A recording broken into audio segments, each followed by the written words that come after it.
Hello, good morning.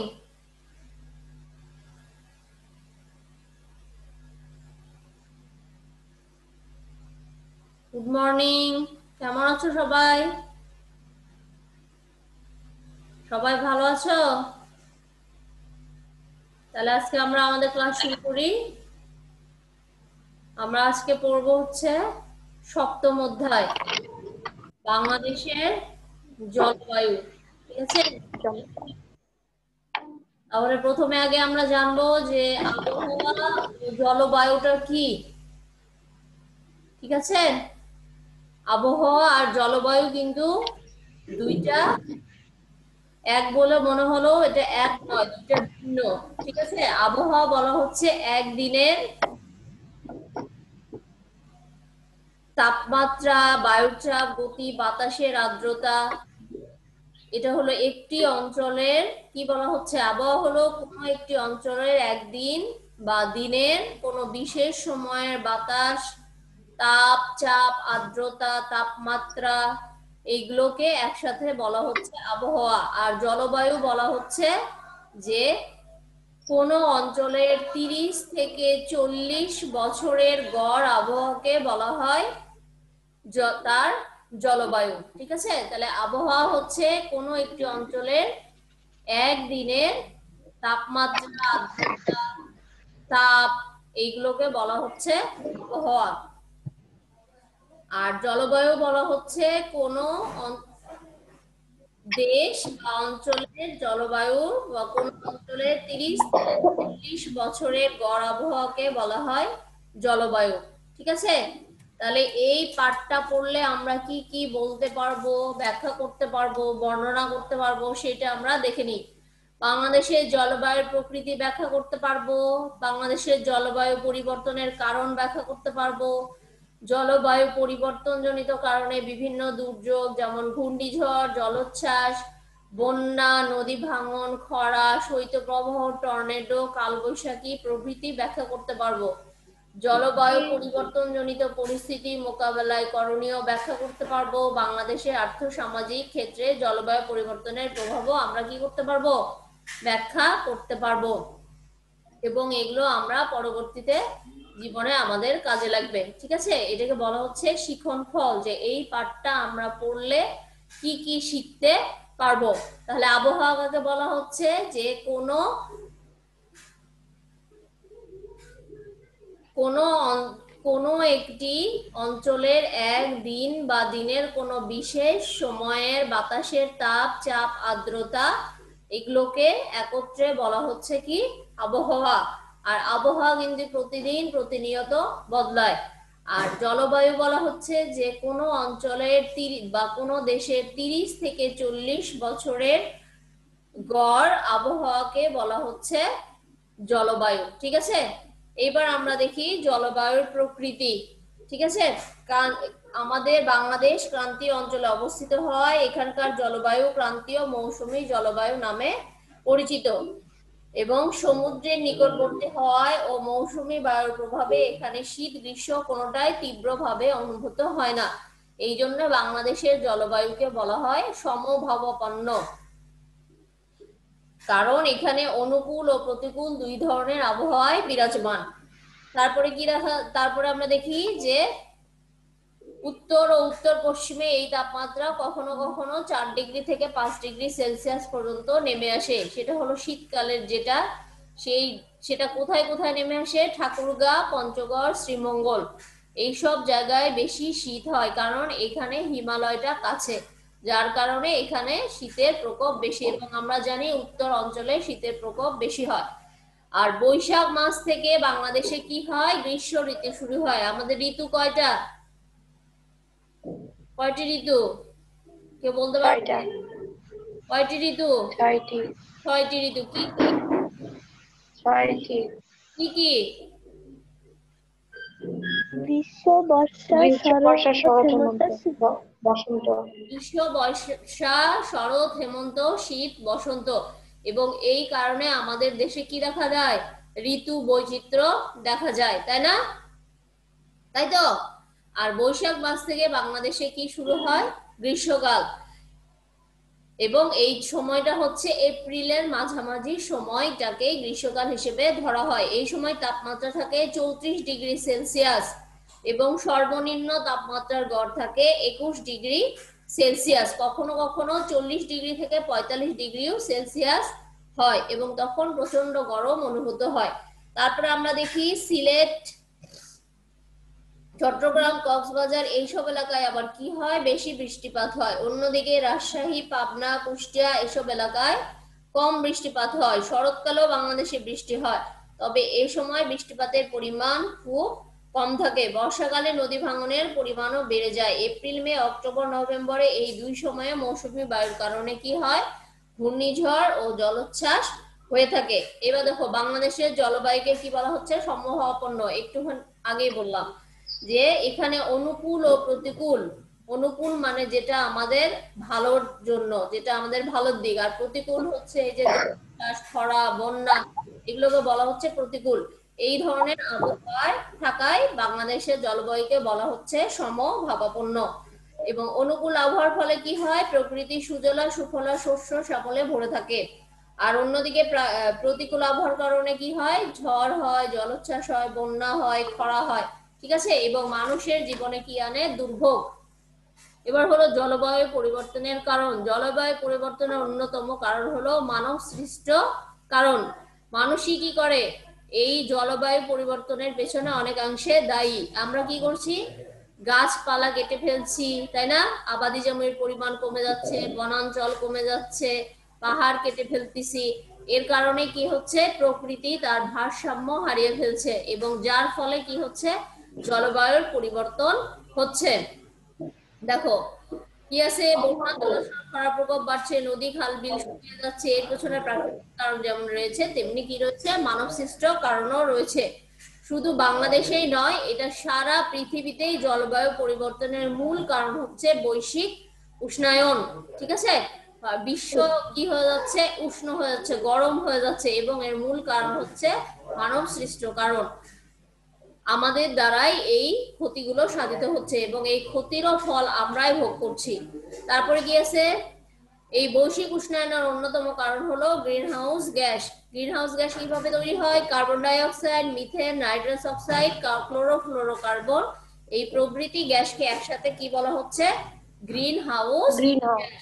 ঠিক আছে, তারপরে কি, গ্রিন হাউস গ্যাসের মধ্যে কার্বন ডাই অক্সাইডের পরিমাণ সবচেয়ে বেশি। তাহলে আমরা কি করি, অক্সিজেন গ্রহণ করি আর কার্বন ডাই অক্সাইড কি করি, ত্যাগ করি।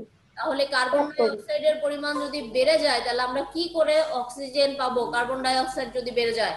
বিদ্যুৎ উৎপাদন, যানবাহনের তেল, গ্যাসের ধোঁয়া প্রভৃতি থেকে কার্বন ডাই অক্সাইড গ্যাস উৎপন্ন হয়। আর এতে কি হচ্ছে, পরিবেশ দূষিত হচ্ছে, অক্সিজেনের পরিমাণ কমে যাচ্ছে। আগের তুলনায় বায়ুমণ্ডলে গ্রিন হাউস গ্যাস সঞ্চারের পরিমাণ বহুগুণ বেড়ে গেছে। এ থেকে আমরা সহজেই জলবায়ু পরিবর্তনে বুঝতে পারি, তাই তো? কি হচ্ছে, নিজেরা কথা বলো কেন? এরপর কি বলতেছে যে বিশেষজ্ঞদের মতে একটি দেশের আয়তনের কত ভাগ বন থাকা দরকার, 25 ভাগ। সেখানে আমাদের বন আছে মাত্র 17 ভাগ। ঠিক আছে, যার কারণেও সমস্যা। তাহলে আমরা আমাদের মনে রাখতে হবে, আমরা যদি একটি গাছ কাটি তাহলে আমাদের 2টো গাছ লাগাতে হবে। এইভাবে যদি আমরা করি, তারপরেও পরিবেশটাকে আমরা রক্ষা করতে পারবো। তারপরে কি আছে, জলবায়ু পরিবর্তনের ফলে সৃষ্ট দুর্যোগ। কি কি দুর্যোগ হয় দেখো, ঘূর্ণিঝড়, জলোচ্ছ্বাস, বন্যা, নদী ভাঙন, খরা, শৈত্যপ্রবাহ, টর্নেডো, কালবৈশাখী, বজ্রপাত। এবার ঘূর্ণিঝড় ও জলোচ্ছ্বাস কাকে বলে সেটা দেখো, কি লেখা আছে, যে এই সময় আশপাশের অঞ্চল থেকে বাতাস প্রবল বেগে ওই নিম্নচাপ অঞ্চলের দিকে ছুটে আসে। নিম্নচাপ অঞ্চলের দিকে বায়ুর এই প্রবল গতি হয় সাইক্লোন বা ঘূর্ণিঝড়। বাংলাদেশে অধিকাংশ ঘূর্ণিঝড় হয় বঙ্গোপসাগরে সৃষ্ট নিম্নচাপের কারণে। আর বিশাল উচ্চতা তীব্র বেগে উপকূলে আসে পড়ে এবং স্থলভাগকে প্লাবিত করে, এই জন্য একে বলা হচ্ছে জলোচ্ছ্বাস। আমাদের দেশে প্রায়ই এই ঘূর্ণিঝড় এবং জলোচ্ছ্বাসের তাণ্ডবে আমরা পড়ি, যেটা হয় 1970 সালে 12ই নভেম্বর, তারপরে আবার দেখা যাচ্ছে 2007 সালের 15ই নভেম্বর, তারপরে 2009 সালের 25শে মে এইসব ঘূর্ণিঝড় জলোচ্ছ্বাসের কবলে আমরা পড়ি এবং এর ফলে ঘরবাড়ি নষ্ট হয়ে যায়। তারপরে হচ্ছে মানুষ, পশু পাখি, ফসল সবকিছুর ক্ষতি সাধিত হয়। এরপর হলো বন্যা। বন্যা তো প্রায়ই হয়, তাই না? এই বন্যাতে কি হয়, ঘরবাড়ি ভেঙে যায়, নদী ভাঙন হয়, নদীর কুল, নদীর পাড়ও ভেঙে যায়, মানুষের বাড়িঘর নষ্ট হয়ে যায়, হাঁস মুরগি মানুষ সবকিছুর কি হয়, ক্ষতি হয়। তারপর কি আছে, কোন সময় ভয়াবহ বন্যা হয়, সেটা হলো 1988 সালে, 1998 আর 2004 সালে বাংলাদেশে বড় আকারে বন্যা হয়। এবং বিশেষজ্ঞ বলেন এই বন্যা একেবারে প্রতিরোধ করা সম্ভব নয়, তবে বন্যার ক্ষয়ক্ষতি কমানো সম্ভব। তারপর আছে নদী ভাঙন। বাংলাদেশের একটি নিয়মিত দুর্যোগ, সেটা হলো নদী ভাঙন। প্রতি বছর বিশেষ করে বর্ষা মৌসুমে নদী ভাঙন দেখা যায়। কোন মৌসুমে দেখা যায়?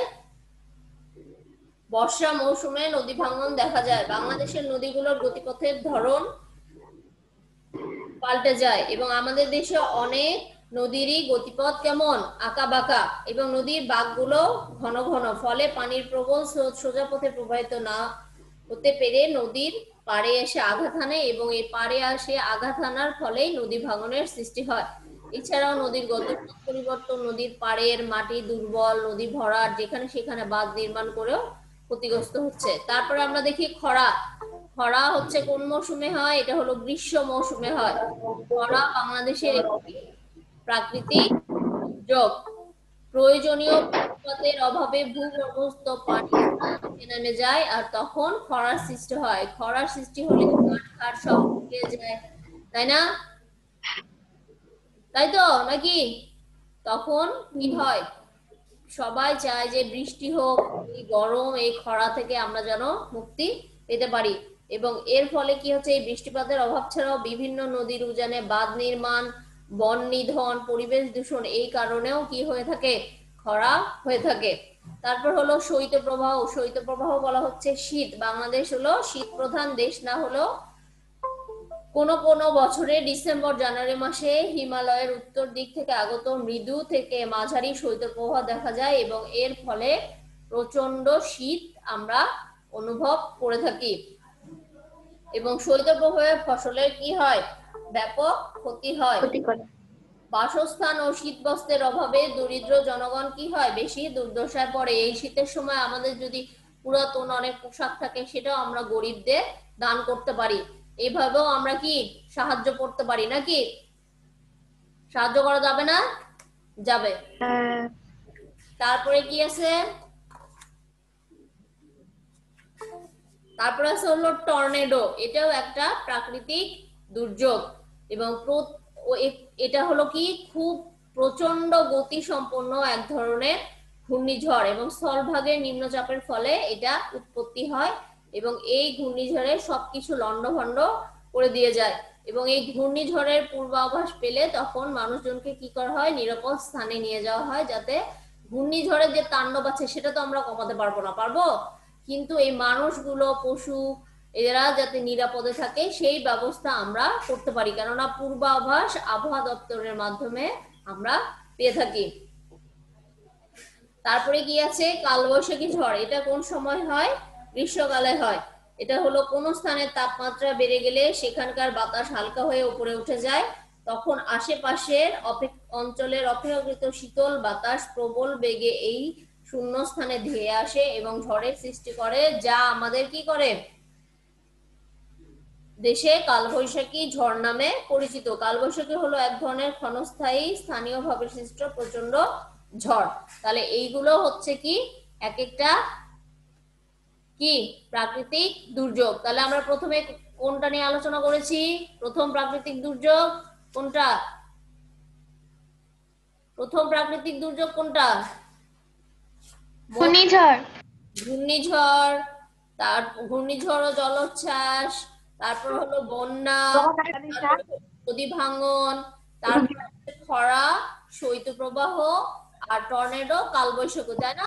এইগুলো হচ্ছে আমাদের দেশের কি প্রাকৃতিক দুর্যোগ, ঠিক আছে? এবং এই প্রাকৃতিক দুর্যোগের তাণ্ডব দিন দিন বেড়ে যাচ্ছে এবং এর কারণ হচ্ছে কি, এর কারণটা হচ্ছে মানব সৃষ্ট কারণ। আমরা বন কেটে ফেলছি, উজাড় করে ফেলছি, পাহাড় কেটে ফেলছি, এর কারণে পরিবেশের কি হচ্ছে, ভারসাম্য নষ্ট হচ্ছে। এবং এই ভারসাম্য নষ্ট হওয়ার ফলে কি হচ্ছে, বেশি বেশি আবহাওয়ার জলবায়ুর পরিবর্তন দেখা যাচ্ছে। সেটা শুধু আমাদের দেশে না, এটা সারা পৃথিবীতে কি হচ্ছে, বৈশ্বিক উষ্ণায়ন তৈরি হচ্ছে। আর এতে করে কি হচ্ছে, পৃথিবীর যে ভারসাম্য আছে সেটা নষ্ট হয়ে যাচ্ছে।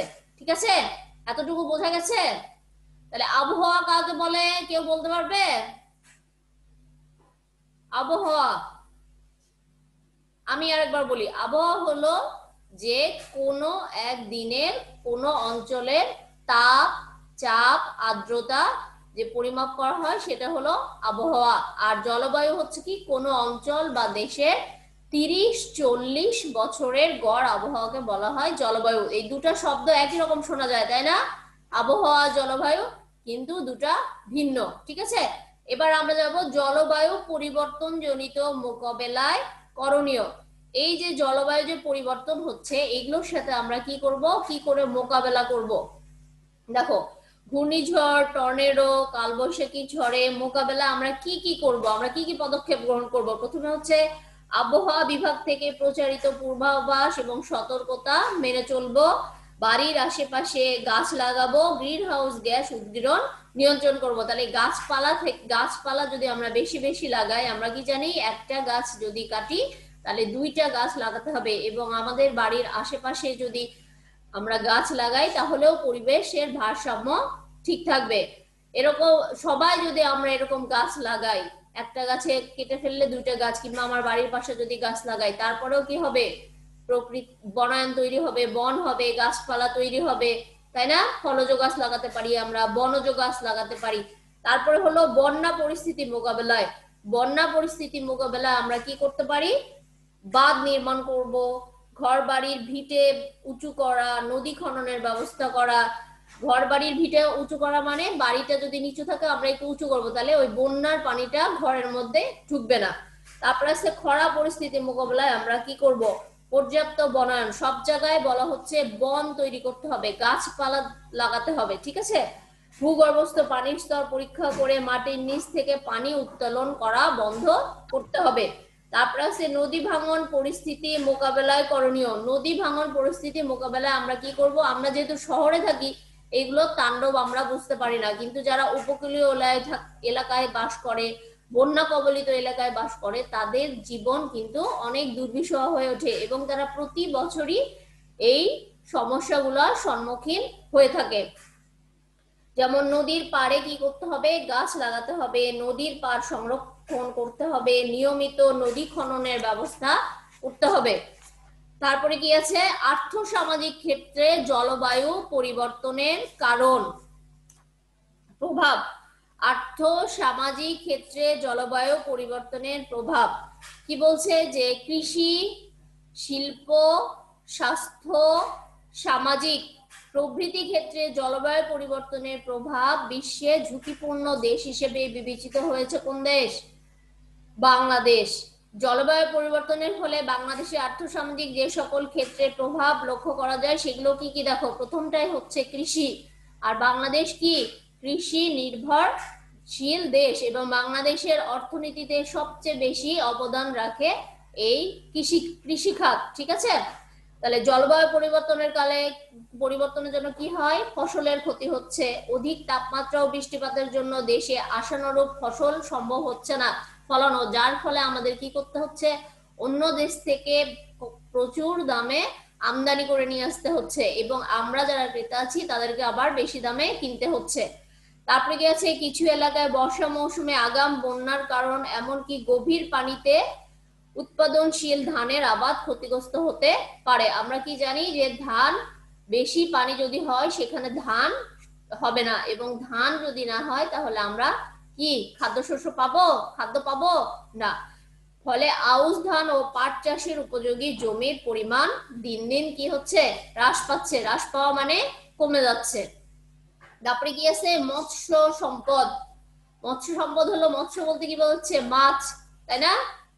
এই বঙ্গোপসাগরে চিংড়ি, কাঁকড়া এগুলো বিদেশে আমরা রপ্তানি করে অনেক বৈদেশিক মুদ্রা অর্জন করি।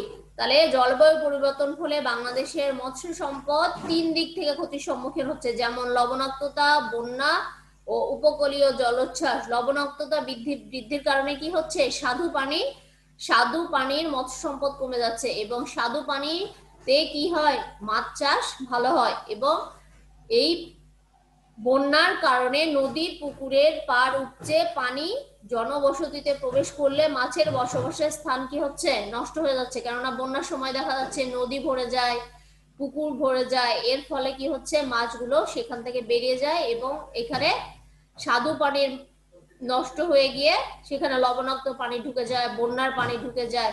ঠিক আছে। এর উপকূলীয় জলোচ্ছ্বাসে দেশের অভ্যন্তরীণ নদী সমূহে লবণাক্ততা বৃদ্ধি পায়। তারপরে আছে কি, স্বাস্থ্য, তাই না? স্বাস্থ্যটাও অনেক গুরুত্বপূর্ণ। এই বন্যার সময় কি হয়, অনেক জায়গায় এই বন্যার কারণে স্বাস্থ্য ঝুঁকি দেখা যায়, কেননা নিরাপদ পানির ব্যবস্থা কমে যায়। তারপর হচ্ছে যেখানে আমরা টয়লেট করি সেইগুলোতে পানি দূষিত করে। পুকুরের পানিতে এখনো অনেক গ্রামগঞ্জে আছে যেখানে পুকুরের পানি তারা কি করে, ব্যবহার করে, সেখানে এই বর্জ্যগুলো পড়ে সেই পানি দূষিত করে। এতে করে কি হয়, স্বাস্থ্য ঝুঁকির মধ্যে পড়ে যায়। ঠিক আছে। তাহলে এই সব কারণের জন্য অনেক সমস্যা তৈরি হয়। তারপর হচ্ছে শিল্প। শিল্প কি, এর আগে আমরা পড়েছি, মনে পড়ে যে শিল্প হচ্ছে কি কি আছে আমাদের, বৃহৎ শিল্প, ক্ষুদ্র শিল্প, মাঝারি শিল্প, কুটির শিল্প। এই শিল্প এটার সাথে জড়িত। তাহলে শিল্পের প্রধান উপকরণ হলো কাঁচামাল, এবং জলবায়ু পরিবর্তনের প্রভাবে দেশের বিভিন্ন স্থানে কৃষিজ পণ্য ক্ষতিগ্রস্ত হওয়ার ফলে শিল্পের কাঁচামাল আমরা ঠিকমতো পাই না, এতে করে শিল্পেরও ক্ষতি সাধিত হচ্ছে। তারপর আছে সামাজিক ভাবে আমরা কিরকম ক্ষতিগ্রস্ত হচ্ছি সেটা দেখো। জলবায়ু পরিবর্তনে দেশে বৃষ্টিপাতের পরিবর্তন লক্ষ্য করা যায়। স্বল্প সময়ে অধিক পরিমাণে বৃষ্টিপাত সংঘটিত হওয়ার জন্য কি হয়, বন্যা, নদী ভাঙনের প্রবণতা বৃদ্ধি পায়, ফলে নগর গ্রামে উদ্বাস্তুর সংখ্যা বাড়ে, সেই সাথে সামাজিক শৃঙ্খলা বিঘ্নিত হয়। ঠিক আছে। তাহলে আজকে আমরা কি পড়লাম, যে জলবায়ুর পরিবর্তন, এবং এই জলবায়ু পরিবর্তনের ফলে আমাদের কি কি সমস্যার আমরা সম্মুখীন হচ্ছি সেটা আমরা দেখলাম। এবং এই সমস্যা থেকে আমরা নিজেরাই উত্তরণ করতে পারি না, নিজেরা যদি একটু চেষ্টা করি তাহলে সম্ভব, সবাই মিলে। তারপরে হচ্ছে আর্থসামাজিক ক্ষেত্রেও জলবায়ু পরিবর্তনের প্রভাব, প্রতিটা ক্ষেত্রেই জলবায়ু পরিবর্তনের প্রভাব পরিলক্ষিত হচ্ছে। এবং জলবায়ু পরিবর্তন জনিত মোকাবেলায় করণীয়, আমরা কিভাবে মোকাবেলা করব সেটাও আমাদের জেনে রাখতে হবে। তাহলে এইগুলো সবই আমাদের এই পার্ট পড়লে আমরা শিখবো, তাই না? এটা হলো শিখন ফল, যে আমি কিছুক্ষণ আগে বলেছি যে কি কি আমরা এখান থেকে শিখতে পারবো, বলতে পারবো, বর্ণনা করতে পারবো, ব্যাখ্যা করতে পারবো, এবং ভবিষ্যৎ জীবনেও আমাদের এগুলো কাজে লাগবে। ঠিক আছে। আগে তোমাদের অ্যাসাইনমেন্ট লেখা কি শেষ হয়েছে? হ্যালো, অ্যাসাইনমেন্ট লেখা কি শুরু করেছো বা শেষ হয়েছে? Yes ma'am. শেষ করেছো? ম্যাম আর একটা আছে। আর একটা আছে, আচ্ছা। আরেকটা তো লিখেছো, তাহলে এমন করে লিখবে যাতে অন্যর কোনো কিছু থেকে কপি করবে না। ঠিক আছে। নিজে প্রশ্নটা পড়বে। দুটি প্রশ্ন দেওয়া আছে না, একটা পঞ্চম অধ্যায় থেকে আর একটা ষষ্ঠ অধ্যায় থেকে, দুটি প্রশ্ন দেওয়া হয়েছে এবার অ্যাসাইনমেন্টে, তাই না? তাই তো? Yes ma'am. হ্যাঁ। তাহলে আমরা প্রশ্নটা পড়ে নিজেরা নিজের মতো করে লিখবো, যে আমরা কতটুকু বুঝলাম সেটা লিখতে হবে। ঠিক আছে। অন্যের দেখে লিখলে তো লাভ হবে না, আমি কি বুঝলাম সেটা তো আমি বুঝতে পারবো না, পারবো? অন্যের দেখে লিখলে সেটা কপি করা হবে। তাহলে নিজে যতটুকু আমি বুঝতে পেরেছি সেইভাবে আমি কি করব, অ্যাসাইনমেন্টটা সুন্দর করে লিখবো। ঠিক আছে। এবং তার উপরে আমরা তোমাদের মূল্যায়ন করব। যদি অন্যের কপি করে লেখো তাহলে আমাদের মূল্যায়ন করতেও সমস্যা হবে, তোমাদেরও সমস্যা হবে, তোমরা কোনো জ্ঞান অর্জন করতে পারবে না। ঠিক আছে। তাহলে সবাই ভালো থাকবে, সুস্থ থাকবে, মাস্ক ব্যবহার করবে, তাই না? এটা হলো নাগরিক হিসেবে আমাদের দায়িত্ব, দেশকে যাতে আমরা সবাই যদি আমরা মাস্ক ব্যবহার করি, পরিষ্কার পরিচ্ছন্ন থাকি, তাহলে আমরা দেশের নাগরিক হিসেবে দেশকে সুরক্ষা রাখতে পারবো নাকি? তাহলে সবাই ভালো থাকবে। আজকে এই পর্যন্ত, সপ্তম অধ্যায় শেষ হয়ে গেল। তাহলে আমরা সামনে শনিবারে অষ্টম অধ্যায় নিয়ে আলোচনা করব। তোমরা একটু বাসায় দেখবে, তাহলে আমি যখন বলবো তখন সেটা দুইটা মিলে পড়তে সুবিধা হবে। এবং একদম নতুন বিষয় হলে সেটা কি হবে, একদম নতুন মনে হবে যে কঠিন, কিন্তু তোমরাও যদি একটু পড়ো, আমি যদি একটু আলোচনা করি, তাহলে সেটা বোধগম্য হতে সুবিধা হবে। ঠিক আছে, সবাই ভালো থাকবে, সুস্থ থাকবে, বইটা পড়বে। ঠিক আছে, তাহলে আজকে এই পর্যন্তই। আচ্ছা ম্যাম, আসসালামু আলাইকুম। হ্যাঁ, ওয়ালাইকুম সালাম। সবাই ভালো থাকবে। ঠিক আছে, গুড বাই।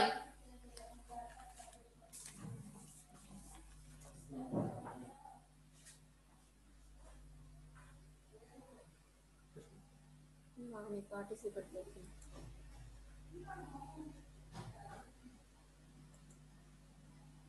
কি আবার কি করতেছে, তাই তো মনে হচ্ছে।